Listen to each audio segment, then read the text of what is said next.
En Chine, on appelle ce processus, on voit que plus précisément, les deux sessions sont une pratique concrète de ce qu'on appelle en Chine de la démocratie populaire intégrale. Donc, avez-vous acquis de nouvelles connaissances sur cette conception? C'est quelque chose d'extraordinaire et qui montre sur le principe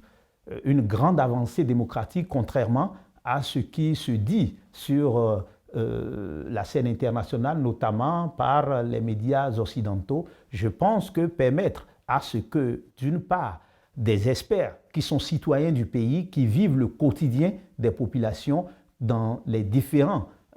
secteurs d'activité, et puis permettre à des parlementaires qui sont eux-mêmes l'émanation du peuple, depuis la base, depuis les quartiers, en passant par les communes, les provinces, pour arriver au niveau national, de se réunir et de se pencher sur les gros dossiers de l'État, que ce soit l'économie, que ce soit